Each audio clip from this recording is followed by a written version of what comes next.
এটা divorce paper. আমি তোমাকে ডিভোর্স দিয়ে ওকে বিয়ে করছি। কি বলো? আসমান থেকে পড়লা নাকি? যা সত্য তাই বলছি। আমার অপরাধ? তোমার অপরাধ বলতে গেলে অনেক কিছু, না বললে কিছু না। তারপরে যখন জানতে চাইছো, আমি বেশি না ছোট্ট করে একটু বলি। তোমার কি আছে আমার দেওয়ার মতো? ভালোবাসা দিয়ে না জীবনের সব কিছু হয় না। টাকা, টাকা ছাড়া মানুষ দুনিয়াতে চলতে পারে না। আমি কিন্তু ওই ফকিনি দারোয়ান না, হিসাব নিকেশ করে কথা বলবা। এখানে ওই ফকিন্নির বাচ্চার কথা কেন উঠবে? ও বুঝতে পারছি, তোমার মতো ফকিনি ছোট লোককে আমার বাড়িতে না রাজধানী বানায় রাখছি, ভাব বেড়ে গেছে তাই না? মুখ সামলায় কথা বলো। চুপ! কত বড় সাহস আমার মুখে মুখে তর্ক করে! বেরো, বেড়ে যাবো মানে? আমার বাসা থেকে বের হ। কেন? আমি তোর সাথে সংসার করব না। তোমার মাথা ঠিক আছে? তুমি সংসার করবে না? আমার মাথা ঠিক আছে। হ্যাঁ, আচ্ছা স্যার আসলে আমি স্যারের বইলা তারপরে দেখি আমি আসলে। আচ্ছা ঠিক আছে।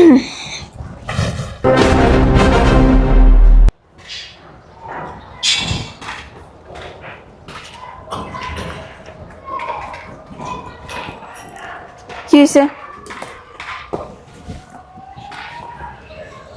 দেখতেছি আসলে তোমার কি আবার নতুন করে বিয়ে করতে হবে আমার? আমি কি বলছি আপনি আমার বিয়ে করেন? তাহলে এরকম কয় যান আসো।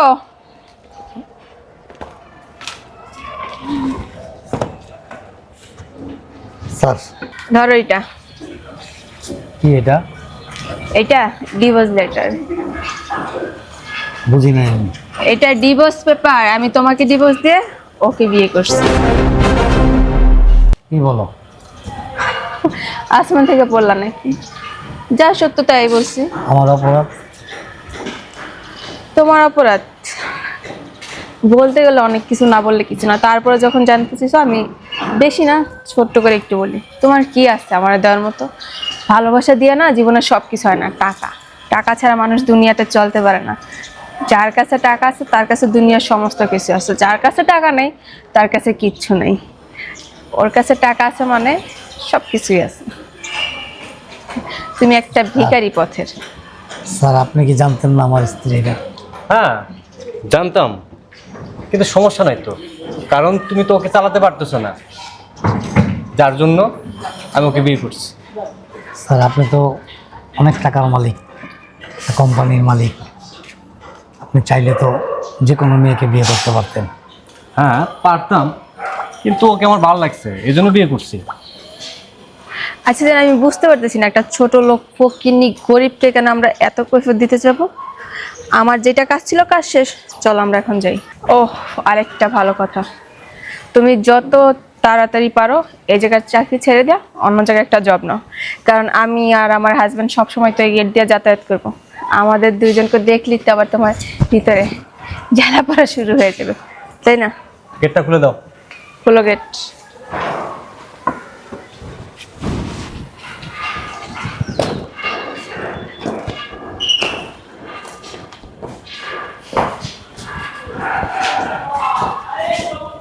হ্যাঁ রে মানুষ, একটা সময় আমাকে সুন্দর সুন্দর স্বপ্ন দেখাইছে, মধুর মধুর কথা বলছে। তুমি আমার স্বামী, তুমি আমার সব কিছু, তুমি আমার জীবন মরণ। তুমি সারাদিন পর এক বেলা দিলে তাতেই আমি শান্তি। তুমি একটা ছেঁড়া কাপড়, পুরান কাপড় এনে দিল আমাকে, আমি সেটাই অনেক দামি মনে করে পরবো। তুমি আমার অহংকার, তুমি আমার অলংকার। আর এখন এখন আমি বলবো কি তুমি কার?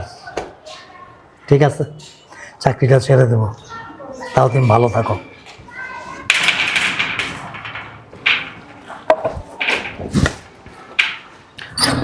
আসো আসো, এটাই আমার বাসা। তোমার বাসাটা কিন্তু খুব সুন্দর আছে। পছন্দ হয়েছে তাই না? হ্যাঁ, খুব পছন্দ হয়েছে। বস।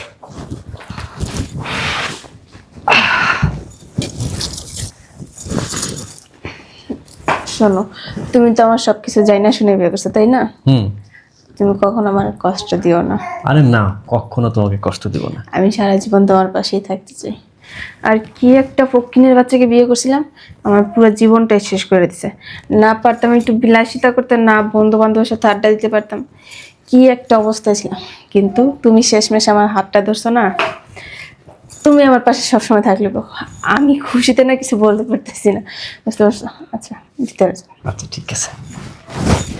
আজ পাশা খেলবো রে শাম, ও শাম রে তোমার শোনে, শাম রে তোমার শোনে, আজ পাশা খেলবো রে শাম।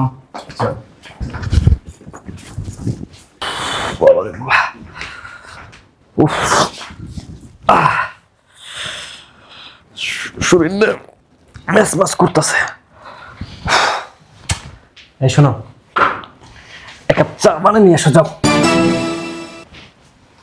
এই এক কাপ চা নিয়ে এসো যাও। তোমারটা তুমি নিয়ে খাও তো। কি? বলছি তোমারটা তুমি নিয়ে খাও। পারবো না, ভালো লাগতেছে না। কেন?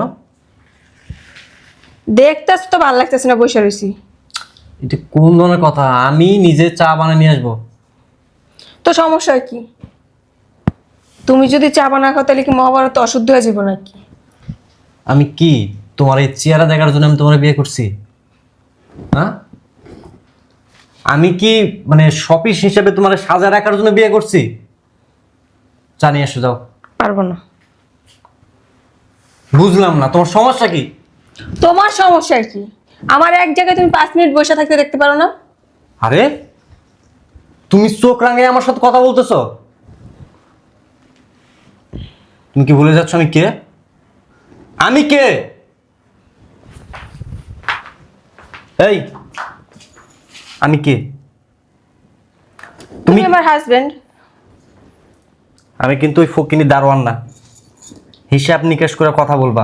এখানে ওই ফকিনের বাচ্চার কথা কেন উঠবে? ও বুঝতে পারছি, তোমার মতো ফকিনি ছোট লোককে আমার বাড়িতে না রাজধানী বানায় রাখছি, ভাব বেড়ে গেছে তাই না? মুখ সামলায় কথা বলো। চুপ! কত বড় সাহস আমার মুখে মুখে তর্ক করে! বেরো, বেড়ে যাবো মানে? আমার বাসা থেকে বের হ। কেন? আমি তোর সাথে সংসার করব না। তোমার মাথা ঠিক আছে? তুমি সংসার করবে না? আমার মাথা ঠিক আছে, আমি সুস্থ স্বাভাবিক আছি। কাজটা ঠিক করতেছো না। শয়তানের বাচ্চা, তুই তো ছিলে একটা টোকাই, ঠিক মতো খাইতে পারতি না, পড়তে পারতি না। আমি কিন্তু তোমার কাছে আসি নাই, তুমি আমার কাছে গেছিলা, এটা ভুলে যেও না। ওইটাই তো আমার ভুল হয়েছে। গায়ে হাত দিবা না, হাত কিন্তু আমার আছে। কথা বললেন না আরো বাড়বে। কাজটা ঠিক করতেছো না। আমি তোকে ডিভোর্স দিলাম, যা। দিবস কি মুখের কথা বললেই হয়ে গেল? অবশ্যই হবে। কেন হবে? আমি কাবিনের টাকাও আনতেছি, তারা 1 মিনিট দাঁড়া।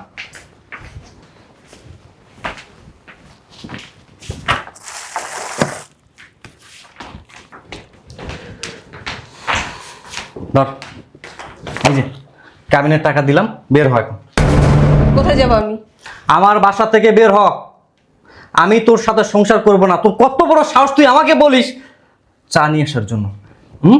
আমার সম্পর্কে তোর কোনো আইডিয়া আছে? তোর মতো ফকিনি টোকাইরে বিয়ে করে আমি তো দেখতেছি অনেক বড় ভুল করে ফেলছি। ওই যে কথাই নাই, বন্যেরা বনে সুন্দর, শিশুরা মাতৃ কোলে। তোর অবস্থানটা তুই ভুলে গেছিস। তুই কি ছিলি? তোর হাজবেন্ড তোকে একটা ভালো পোশাক দিতে পারতো না, ভালো একটা খাবার পর্যন্ত খাওয়াতে পারতো তারপর না আমি এখানে খুব শান্তিতে ছিলাম। তাহলে আমার কাছে কেন আসছিস? আমি আসতে নেই, তুই জোর করে আনছো, তুই আমার লোভ দেখাইছিস। বুঝতে গেছি তাই না? গায়ে হাত দিবি না বলে দিতেছি। তোর মতো হারামজাদা মহিলার নিয়ে আমি যদি সংসার করি, 2 দিন পর তুই আমার থেকে বেটার কোনো অপশন পেলে তুই তার কাছেও যাইতে পারিস। না না না না, আমি তো সেই রিস্ক নিব না। আসলে না, আমি তোর বিয়ে করছি, সত্যি কথা বলি, তোর বিয়ে করছি ভোগ বিলাসিতা করার জন্য। তুই কি ভাবছিস তোর মতো ফকিনি ছোট লোকের নিয়ে আমি সংসার করব? তোদের মতো ফকিনিদের নিয়ে টাইম পাস করা যায়, সময় কাটানো যায়, কিন্তু সংসার করা যায় না। ঠিক আছে, যা, তোকে আমার ভোগ করা শেষ, এখন আমার বাসা থেকে বেরো, যা যা যা। ও এই যে ফোনটা দে। কি দিব তোরে? এই ফোন তো আমি কিনে, এই ফোন তুই কিনা দেস না। শয়তান। চুপ! দে। এটা আমার হাজবেন্ডের, আমার আগের হাজবেন্ডের কষ্টের টাকা দিয়ে ফোন কিনে দিস। বেশি কথা বলবি না। দে কি দিব? দে ফোন দে। কিচ্ছু দিব না। দে বলছি। বাড়াবাড়ি করিস না।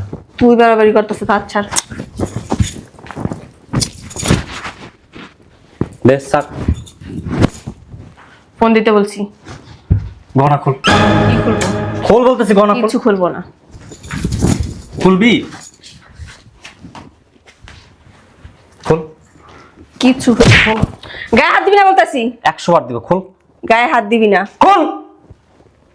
তোর না আমি দেখে নিব, শয়তানের বাচ্চা। তোর নামে গিয়ে থানায় এখন মামলা করবো। যা, আমার বাল ফেলাস। তোর বাল কতগুলো আছে ওইটাই তো দেখুন, বুঝিস নি? আমি থানা পুলিশ আমার এই পকেটে রাখি। গহনা গহনা পড়ছে ফকিনীর বাচ্চা। খোল মাথার এটা, খোল। ওইটা তোর না, ওইটা তোর টাকা, তুই নিয়ে বসে থাক। যা, বের হ। কেন যাবো? বললাম না তোর সাথে আমি আর থাকতেছি না। মুড়ির মন একটু ভরে বের হ। চলে যাবো। যা, বের হ। যা, ডিভোর্স দিলাম, যা যা।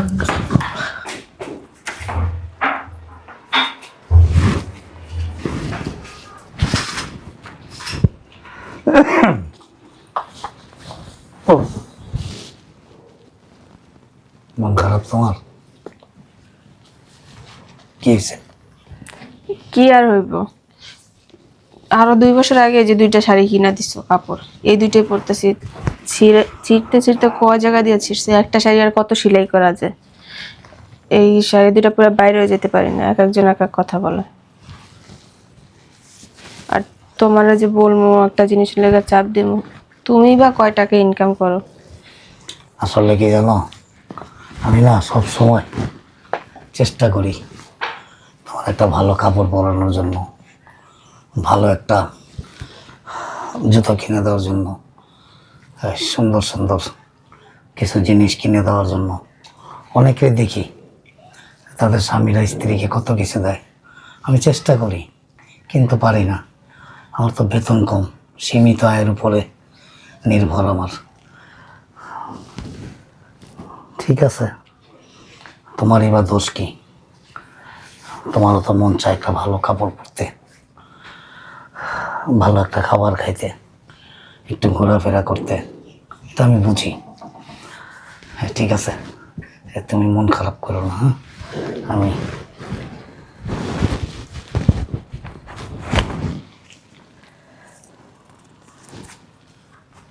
ধরো এখানে 1000 টাকা আছে। এই টাকা তো সকালবেলা নিলে যে রফিক ভাইয়ের ধারের টাকা দিবা। ঠিক আছে, আমি ব্যবস্থা করে দিব মনে। তুমি এটা দিয়া একটা ভালো চায় কাপড় কিনে নিও। আর এই মাসের বেতন পাওয়ার পরে আমি আরও কিছু টাকা তোমারে দেব। প্রয়োজনে আমি আর একটা অফিসে ওভার টাইমের একটা কাজ নেব। তুমি মনে কষ্ট নিও না। হ্যাঁ, আমি সবসময় চেষ্টা করি তোমাকে হাসি খুশি রাখার, কিন্তু আসলে পারি না, বুঝছো? দারিদ্রতা আছে না, এই দারিদ্রতা আমার আন্তরিকতা, ভালোবাসা সব কিছুকে দূর করে দেয়। তুমি কিন্তু আমার কখনো ভুল বুঝো না, ঠিক আছে? থাকো, হ্যাঁ, আমি ডিউটিতে গেলাম। শোনো, তুমি কিন্তু সত্যি সত্যি মন খারাপ করো না। মন খারাপ করছো তুমি? বলো তো আমাকে, ছুঁয়ে বলো তো। সত্যি বলতেছি, আমি মন খারাপ। মন খারাপ করো নাই তো না? ঠিক আছে, আমি এখন থেকে না সব সময় চেষ্টা করবো তোমাকে হাসি খুশি রাখার। আর যে কাপড় আছে না, আমি সাথে করে নিয়ে গিয়ে তোমাকে মার্কেট থেকে কিনে দেবো। হ্যাঁ, হয়তো বা একটু কম টাকার, কিন্তু দেবো আমি। হ্যাঁ,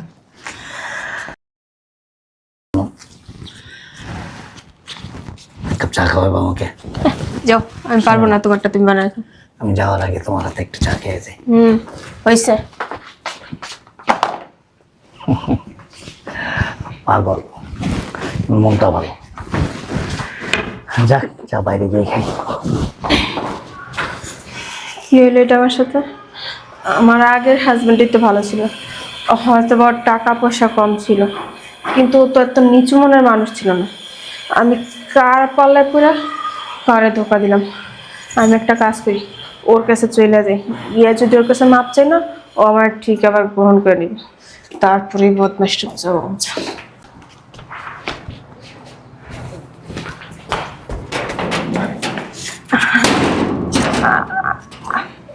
আমি জানতাম তোমার এইখানে পাওয়া যাবে। কাকে চান? তুমি কি বলতেছো? তুমি আমাকে চিনো না? না, সরি। দেখো আমার না ভুল হয়ে গেছে, আমার না মাফ করে দাও প্লিজ। কিছু বলবেন? তুমি আমার আপনি আপনি করে কেন বলতেছো? আপনি কি কাউকে খুঁজতেছেন এখানে? আমি তোমার কাছে আসছি। আমার কাছে? হ্যাঁ। কেন? আপনি তো একজন শিল্পপতির স্ত্রী, বিশাল এক প্রতিষ্ঠানের কোম্পানির মালিক, তার স্ত্রী আপনি, আর আমি সামান্য একজন সিকিউরিটি। আমাকে কেন খুঁজবেন? আমার কাছে কেন আসবেন? আমি কোনো শিল্পপতি বা কোনো কোটিপতির ওয়াইফ না। আমি তোমার ওয়াইফ ছিলাম, তোমার ওয়াইফ হয়ে থাকছি।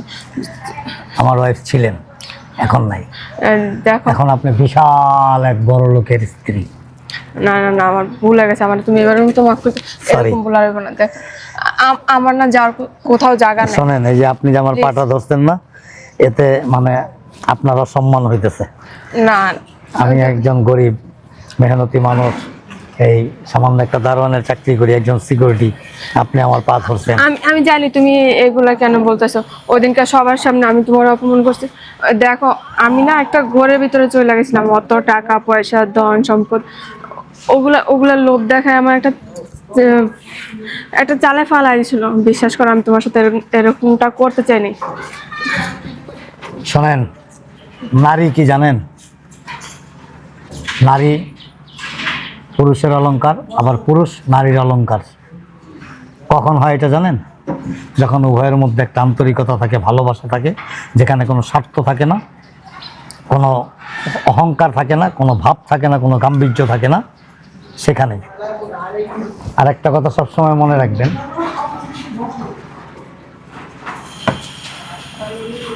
পতিতা নিয়া আর যাই হোক অন্তত সংসার করা যায় না। একজন পতিতারও একটা ধর্ম থাকে, আপনার তাও নাই। কারণ কি জানেন? আপনি বিলাসিতা, অট্টালিকা, ধন দৌলত, ভাব গাম্ভীর্য, এগুলির নেশা সবসময় মুগ্ধ ছিলেন। আমি সামান্য একজন সিকিউরিটি, তারপরও আমি সবসময় চেষ্টা করছি আপনাকে পরিপূর্ণ সুখ দেওয়ার। আপনার কোন জিনিসটার প্রয়োজন সেদিকে লক্ষ্য রাখছি। নিজে হয়তো দেখা গেছে যে একটা ভালো মন্দ জিনিস খাবার চাইলেও, মন চাইলেও আমি খাই নাই। কেন খাই না জানেন? আপনার আবদারটা পূরণ করার জন্য। প্রত্যেকটা স্বামী চায় তার স্ত্রীকে পরিপূর্ণভাবে রাখার জন্য। তবে কিছু কিছু পুরুষ, কিছু কিছু স্বামী আছে যারা নিজের ব্যক্তি স্বার্থ নিয়ে ব্যস্ত থাকে। সেই সমস্ত স্ত্রীরা যদি খারাপ হয় তাহলে মনকে বোঝানো যায়। কিন্তু যার স্বামী হাড় ভাঙা পরিশ্রম করে মাথার ঘাম পায়ে ঝরায়া পর্দার সাথে ইজ্জত সহকারে বুকে আগলায় রাখে, আর সেই স্বামীর স্ত্রী যদি লোভী হয়, অর্থ ধন সম্পদের দিকে তাকায়, সেই স্বামী কি করবে বলেন? আমি আন্তরিকভাবে দুঃখিত। আপনাকে নিয়ে সংসার করার মতো কোনো ইচ্ছা বা মন মানসিকতা কোনোটাই আমার নাই।